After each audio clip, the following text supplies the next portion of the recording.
Ya.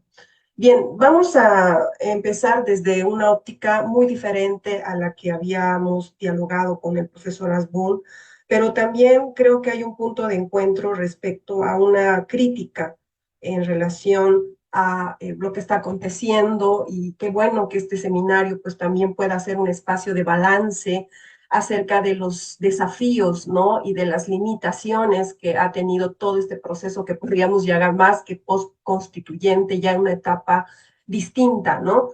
Creo que de esta perspectiva mi crítica va a partir quizá desde otra línea de reflexión, que es justamente qué ha pasado con estas promesas constitucionales, ¿no? Respecto a los avances de la interpretación intercultural, la descolonización, la plurinacionalidad, y de qué manera en este contexto de construcción constitucional en el espacio del tribunal, pero también a partir de los desarrollos teóricos que se han tenido los últimos años, cuál sería nuestra mirada crítica, ¿no? Entonces, este es este lugar que estoy partiendo. Voy a dialogar con la antropología jurídica y también con un poco del trabajo etnográfico que vengo. Creo que hay un ruido de José Vera. José Vera, por favor. No sé si puedes apagar tu micrófono. Bien, entonces vamos a comenzar dialogando con la antropología jurídica. De alguna manera, ustedes saben que gran parte de lo que se ha trabajado hasta ahora respecto a lo que es la interpretación intercultural, respecto a lo que inclusive se ha desarrollado en torno al pluralismo jurídico enfocado en los trabajos y desarrollos etnográficos de diferentes investigadores, tiene mucho, mucho que deberle a la antropología, ¿no? Antropología en sí ha sido una rama muy colonial, nace con el Congreso de Pátzcuaro en 1940, a partir de una política indigenista, ¿no? Que se basa en la integración del indígena hacia un Estado-nación, mono-nación, y que básicamente busca que la antropología pueda contribuir mediante la castellanización, mediante una serie de políticas asimilacionistas que se desarrollan desde los estados en esta primera etapa, ¿no? En los años 70, 80, la antropología da un giro crítico a partir de la escuela de Fábregas, de Antonio Batallas Bonfil, por ejemplo, Antonio Fábregas y muchos otros pensadores, que entre ellos, por ejemplo, está el relator de los derechos humanos, está Ben Hagen, y otros que comienzan a ya cuestionarse de esta política de asimilación. Estamos hablando de una etapa también entre el convenio 169 emerge en los años 90, cuestionando el convenio anterior de la OIT que tenía esta política más integracionista, ¿no? Eh, y bueno, en la etapa multicultural, podríamos decir, de los estados constitucionales, donde pues tenemos una constitución mexicana que el año 1992 reconoce los derechos de los pueblos indígenas a partir del movimiento zapatista, donde tenemos una constitución en Brasil del 88 que va a comenzar a hablar justamente de los pueblos indígenas, ¿no? En un sentido amplio de derechos colectivos, y la constitución boliviana también, ¿no? En la constitución 1994, que de alguna manera va a ser heredera de todo ese proceso histórico del 52 que se traduce en la constitución del 67. Es bien interesante lo que comentó el doctor Asbun, porque, por ejemplo, solo como un paréntesis, sé que el tiempo es corto, en el Congreso Indigenal de 1946 en Bolivia, que fue el primer congreso donde se reunieron miles de delegados campesinos a convocatoria del presidente que fue colgado, se me fue ahorita, y que justamente ellos van a aprobar en este Congreso una serie de resoluciones que van a traducirse en decretos, ¿no? Villarruel, justamente el presidente de ese entonces, va a agarrar esos decretos y de alguna manera el Estado, preocupado porque a partir de ese Congreso se pueda romper, digamos, esta posible, digamos, hegemonía del poder feudal de ese entonces, porque la agenda de los pueblos en ese Congreso era recuperar la tierra, estamos hablando previo a la reforma agraria, a la revolución agraria. Entonces, imagínense en ese momento del Congreso el presidente sacando decretos donde prohíben cualquier tipo de trabajo esclavo en las casas de los haciendas, de los señores que eran dueños de la tierra, ¿no? Prohibiendo servicios gratuitos y al mismo tiempo los comunarios tomando esos decretos y llevando a sus comunidades para decir a la gente que lo que habían aprobado era la recuperación de tierras. Entonces es increíble cómo la interpretación que tenían los delegados era distinta a lo que estaba en la letra escrita de la norma en ese momento y que después va a ser justamente el elemento de disputa porque ellos van a pedir que se cumplan esos decretos de Villarroel. Dicho sea de paso, Villarroel es colgado. Entonces ellos querían que se cumpla y pues esta es una de las es la pre-revolución, ¿no? Decía ya no se me olvidó el autor, Korkowitz, una cosa así, de Revolución antes de la Revolución, un libro precioso, que justamente va a dar lugar a la Revolución del 52. Entonces aquí nos tenemos que preguntar en qué medida se van a anteponer las interpretaciones, las apropiaciones de lo que está en el texto escrito por parte de los actores, de los sujetos sociales que eventualmente están en disputa, en conflicto por sus derechos colectivos, inclusive sus derechos individuales, ¿no? Entonces, creo que cerrando este paréntesis, creo que la antropología nos permite ver, matizar la norma, matizarla desde cómo los sujetos están ingresando al mundo del derecho. Solamente un último dato. ¿Recuerdan ustedes cuando el momento en que llegan los españoles en 1530 y Atahualpa le entregan la Biblia? Y Atahualpa agarra la Biblia y lo pone aquí en su oído intentando escuchar algo, ¿no?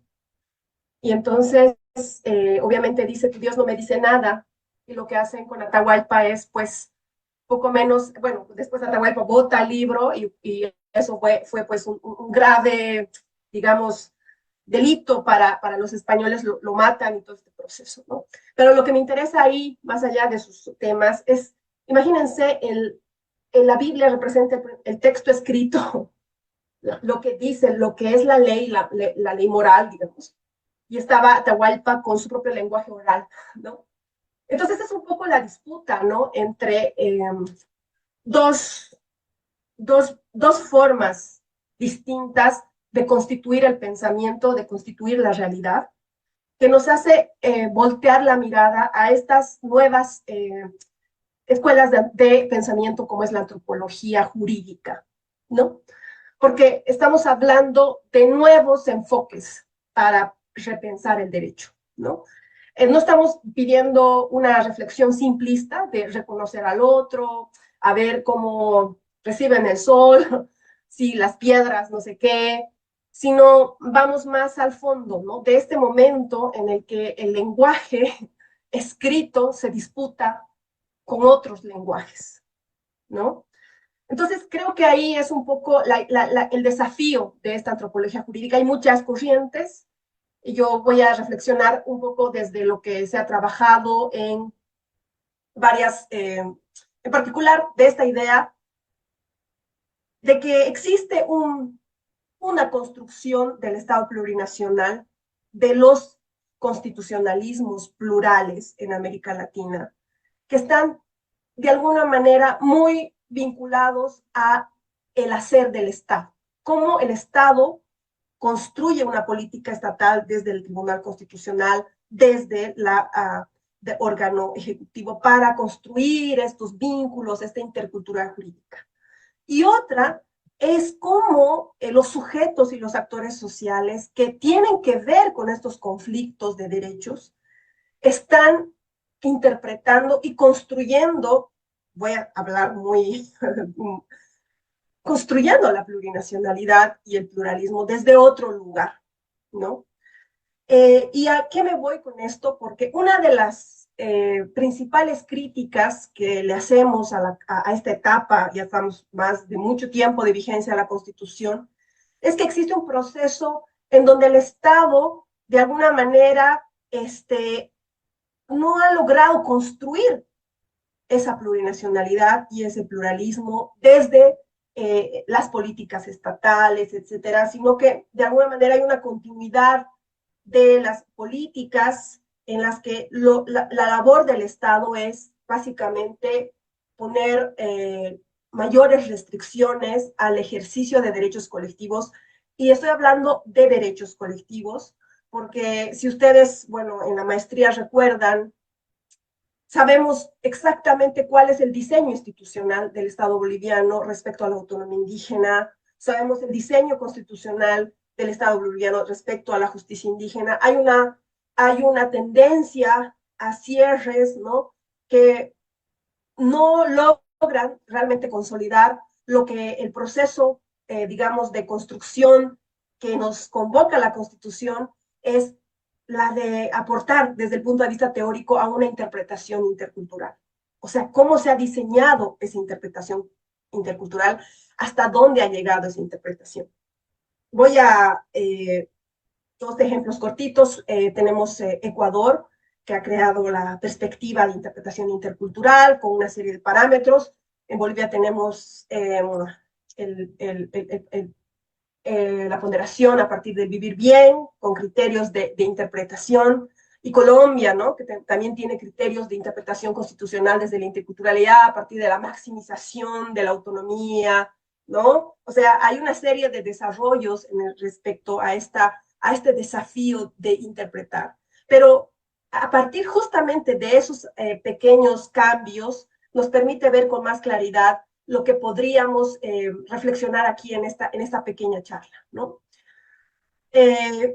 En principio, creo que existe una tendencia de pensar el pluralismo o la interculturalidad desde realidades jurídicas distantes, desde realidades jurídicas casi separadas, por lo menos en el plano teórico, y que básicamente cada uno por su lado, ¿no? La política institucional del Estado ha sido crear espacios para indígenas, pues tenemos 2 magistrados indígenas que deben formar parte del tribunal, una unidad de descolonización, una sala especializada, un viceministerio de descolonización, un viceministerio de justicia indígena, ¿no? O sea, son espacios como diferenciados que tienden a, bueno, tendrían que tener la misión de generar una política diferenciada, pero que estos no logran al final crear una institucionalidad descolonizada dentro de todo el aparato estatal o institucional donde se han creado dichos elementos, ¿no?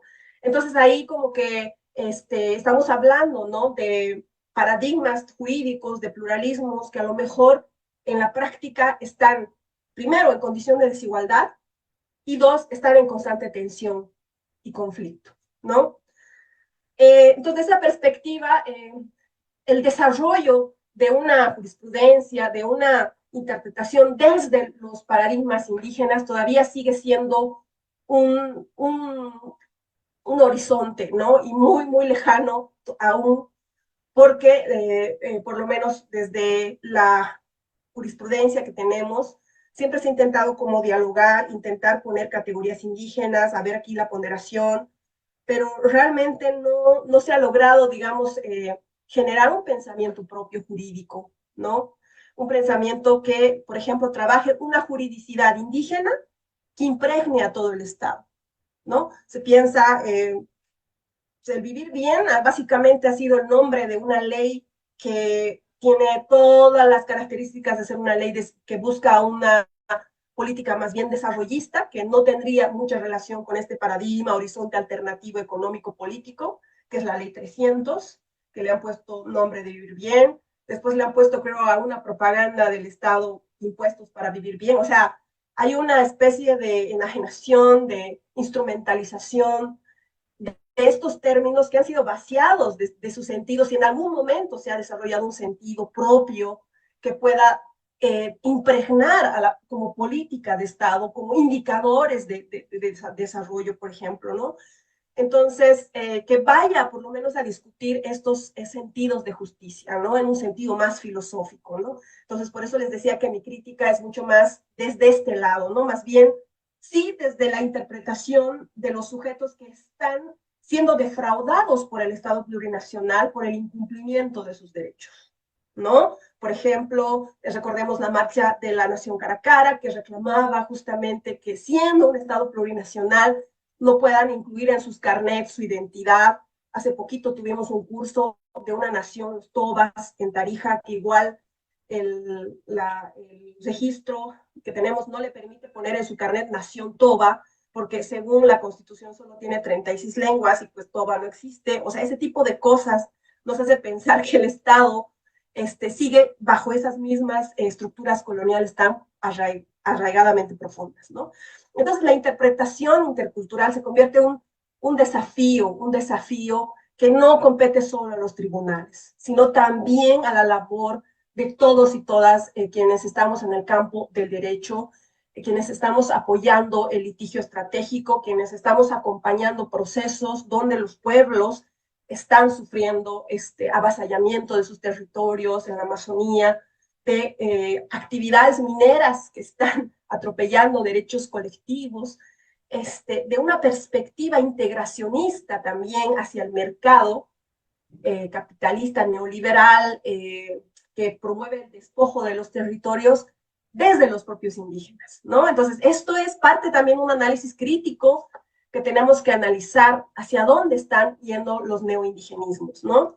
Entonces, yo recuerdo mucho esta sentencia, la 093-2017, que justamente a partir de un proceso de interpretación da cuenta de las dinámicas de la justicia indígena como dinámicas cambiantes, ¿no? No somos un sindicato, no somos un AYU, vamos a formar un tribunal mixto de justicia que va a resolver un conflicto de límites entre dos comunidades.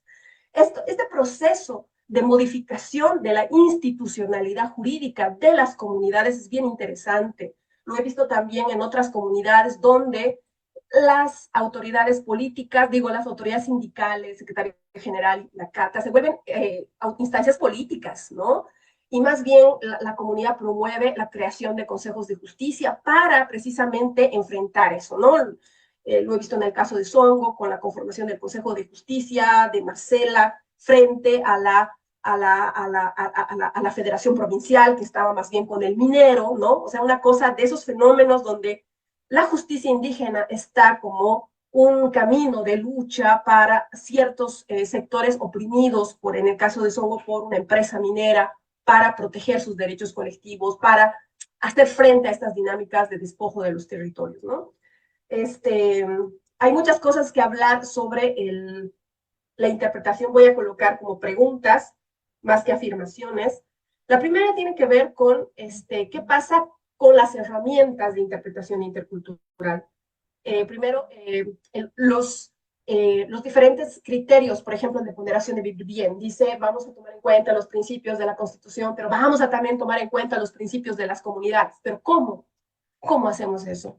Entonces creo que ahí, digamos, la experiencia que he tenido en la unidad de descolonización nos ha ayudado mucho para empezar a ver cuáles son esas herramientas, ¿no? Y voy a mencionar algunas. Los informes técnicos para lograr que se pueda analizar algunos casos con una mirada interdisciplinaria. Estos informes técnicos pueden hacerse desde la petición de un juez, como también desde la petición del abogado que está en un caso donde tienen que haber pueblos indígenas, ¿no? En ese caso, pues nosotros podemos ver cuáles son los elementos, ¿no? En este informe técnico que están viendo en pantalla, por ejemplo, una de las cosas que hemos visto es, bien, un conflicto de competencia, se va a devolver el caso, es un conflicto de límites entre dos comunidades. La materia por la cual entró al tribunal es avasallamiento, pero para la jurisdicción indígena no hay tal avasallamiento, sino un conflicto de límites que la otra parte ha movido la justicia ordinaria para que se vuelva avasallamiento como tipo penal, pero entonces en la mirada integral de la justicia indígena no es avasallamiento, no va a resolver un tema de avasallamiento, va a resolver el tema del conflicto de límites, ¿no?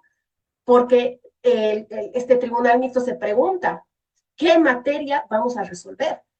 Entonces aquí, si bien la jurisprudencia habla de la materia en un sentido amplio, lo cierto es que no se cumple eso, porque es, digamos, una de las partes disconforme con la resolución de la justicia indígena va otra vez a la justicia ordinaria, lo vuelven a procesar.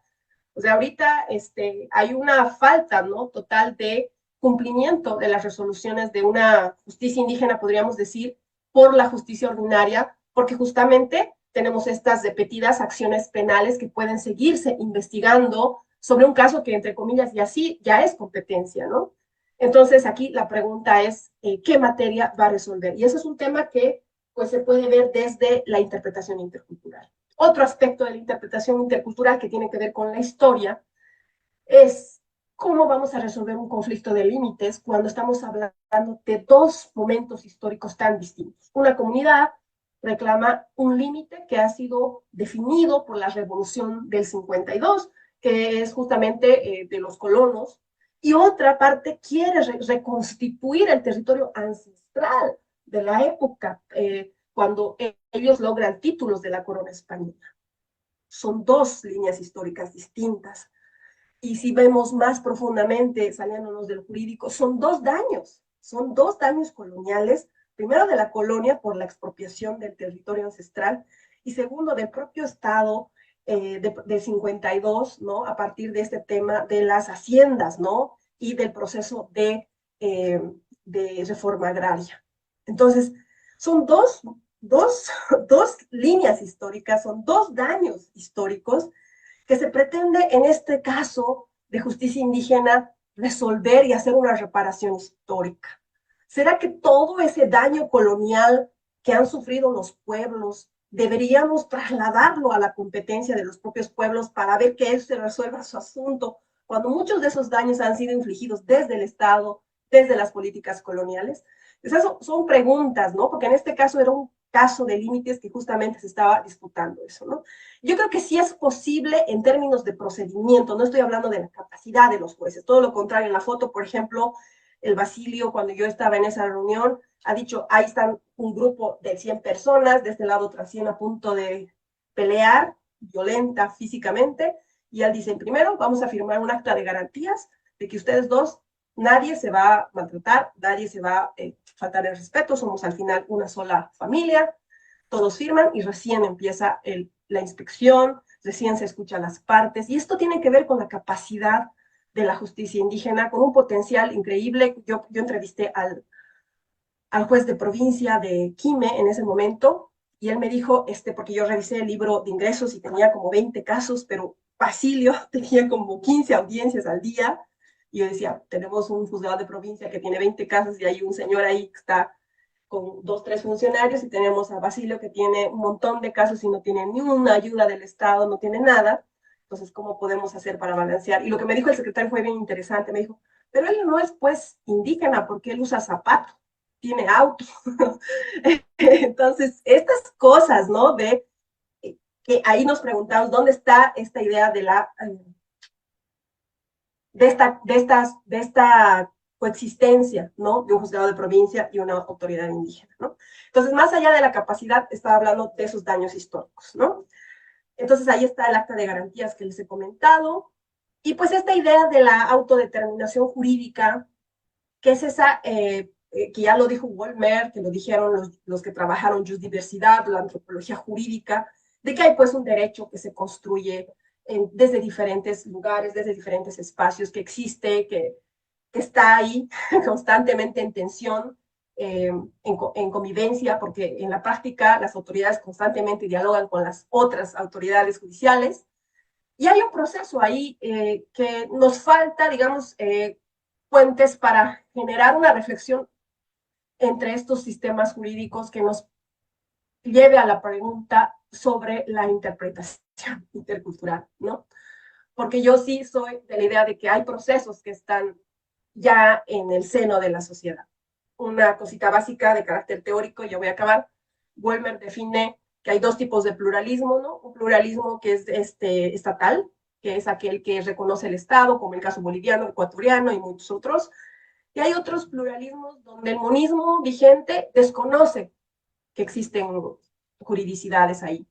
Y por lo tanto, esas juridicidades se convierten en ocultas, antilegales, ¿no? Una cosa así. y por lo tanto esas les llama Vollmer como antiestatal, no tan antiestatales, sino como aquellas que van a empezar a generar una especie de resistencia, ¿no? De alteridad profunda, ¿no? Pero en el caso boliviano yo pienso que hay otro fenómeno adicional a lo que llama Vollmer, porque lo que el Estado dice, no puede hacer esto la justicia indígena, y la justicia indígena de pronto lo hace, hay una mitad de ese actuar que es legal porque está constitucionalizado, pero hay una mitad que no. Es como si una parte de la justicia indígena se volviera ilegal, producto de toda esta maraña de qué se puede y qué no se puede, los parámetros de interpretación. Y yo creo que ahora el desafío de la interpretación cultural es justamente eso, ¿no? De cómo hacer que estos dos concepciones, visiones de lo que se considera justo, de lo que puede ser un espacio de resolución de conflictos, de lo que podría ser un espacio de defensa de derechos colectivos, pueda tener un camino más allá de esta idea del monismo y del pluralismo, cada uno por su lado, de la falta de una reflexión hacia la creación de un proceso de interculturalización real o de un proceso mínimamente de pensar lo propio, ¿no? Entonces, básicamente eso, aquí tenemos algunas herramientas, la pregunta sería, ¿qué podemos hacer nosotros para construir una visión, una práctica jurídica, una investigación desde una visión intercultural? Pues hay muchas cosas ahí que se han trabajado, peritajes, litigios estratégicos, prácticas interlegales, protocolos. Hace poquito participé de un congreso en Brasil, de hecho estoy todavía en eso. Es un congreso donde las comunidades en Brasil, Guanica y Huas, todos están construyendo protocolos de consulta, o sea, los protocolos que en Perú y en Bolivia son hechos desde el Estado, cómo tiene que ser la consulta y no sé qué, consulta previa, libre e informada. En Brasil los protocolos están siendo escritos por los propios pueblos, están siendo de alguna manera regulados de acuerdo a sus sistemas y a sus instituciones. Son realidades diferentes y es posible construir una crítica también desde esta falta de construcción de la interculturalidad y de la constitucionalidad plural, ¿no? Eso, muchas gracias y pues estamos atentos a sus preguntas.